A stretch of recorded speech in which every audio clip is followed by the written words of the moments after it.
আজকের এই আন্তর্জাতিক ওলামা মাশায়েখ সম্মেলনের মহতারাম সভাপতি, ইসলামী আন্দোলন বাংলাদেশের আমির সৈয়দ রেজাউল করিম সাহেব পীর সাহেব চরমোনাই, এবং আমরা দেখতে পাচ্ছি ইসলামী আন্দোলনের কেন্দ্রীয় নেতৃবৃন্দ ছাড়াও বাংলাদেশে ইসলামী রাজনীতির অগ্রদূত যারা, নেতৃত্ব দেন যারা, বাংলাদেশ খেলাফত মজলিসের আমির মাওলানা মামুনুল হক সাহেব এবং অনেক অরাজনৈতিক আধ্যাত্মিক নেতৃত্ব ওলামায়ে কেরামের রাহবরদের বড় একটা জামাত এখানে উপস্থিত হয়ে আছে।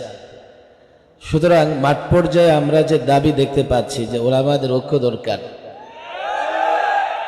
একরকম ঐক্য কিন্তু আজকে এই মঞ্চে হয়ে গেছে। এখন এই ঐক্য অটুট রাখতে হবে আর বৃহত্তম ঐক্যের জন্য চেষ্টা করতে হবে।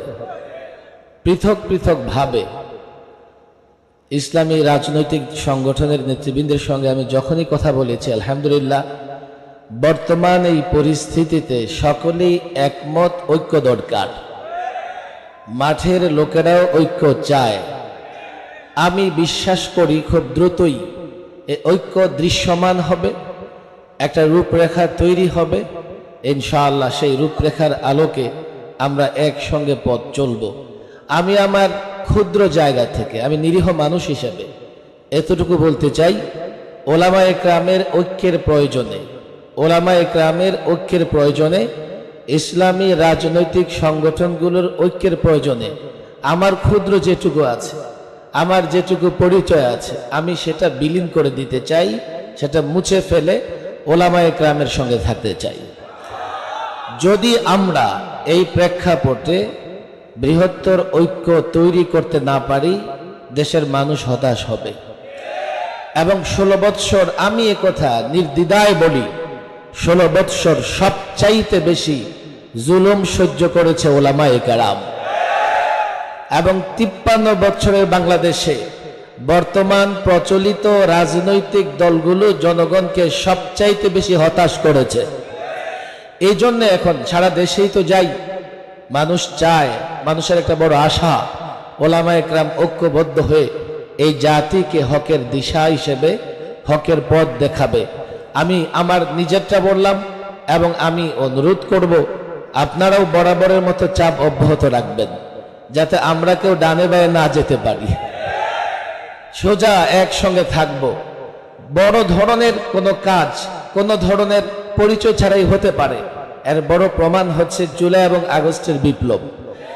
এই বিপ্লবের পেছনে যারা কাজ করেছে তাদের কেউ চেনেও না, তাদের কোনো পরিচয় তেমন ছিল না, তাদের কোনো পদ পদবিও ছিল না। আমরা কিন্তু বড় একটা বিপদে এখনো আছি। আমি কিছু কথা পরিষ্কার বলি, এই যে সংস্কার কমিশনগুলো হয়েছে, সংবিধান সংস্কার কমিশনের আহ্বানে আমি একটা বৈঠকে গিয়েছিলাম। আমি সংবিধান নিয়ে আগে থেকে যেহেতু কাজ করছি, আমার প্রস্তাবনাগুলো ওলামাদের পক্ষ থেকে তুলে ধরেছি। আমি সেখানে গিয়ে দেখেছি সংবিধান সংস্কার কমিশনে প্রায় প্রচলিত রাজনৈতিক দলগুলোর সকলেরই কোনো না কোনো ব্যক্তি পছন্দের সেখানে আছেন, সব দলেরই আছে। আমাদের কাউকে সরাসরি সেখানে আমি দেখি নাই সদস্য হিসেবে কাজ করতে। আমার মনে হয় বাকি কমিশনগুলো হয়তোবা তাই ওনারা করবেন, আমাদের ডেকে হয়তোবা তার বৈধতা নেবার চেষ্টা করবেন। আমি এক্ষেত্রে পরিষ্কার বলি, সংবিধান থেকে শুরু করে নির্বাচন সংস্কার কমিশন পর্যন্ত কে কাজ করছে, কারা কাজ করবে, ইসলাম এবং মুসলিম উম্মাহ দেশের মানুষের স্বার্থ বিরোধী, কল্যাণ বিরোধী কোনো কিছু হলে তা মানা হবে না। এর জন্য ঐক্য প্রয়োজন, ঐক্যের কোনো বিকল্প নাই।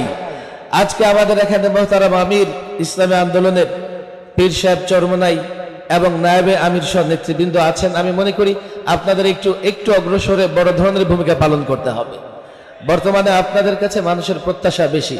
মাওলানা মামুনুল হক সাহেব আছেন, আরেকটু খোলামেলা আলোচনা করে বৃহত্তর একটা ঐক্যের দিকে আমরা যাব। যদি যেতে পারি ইনশাআল্লাহ সফলতা খুব বেশি দূরে নয়, আমরা সফল হব। আর আগামীর বাংলাদেশ হবে ইসলামের বাংলাদেশ। সম্মানিত উপস্থিতি।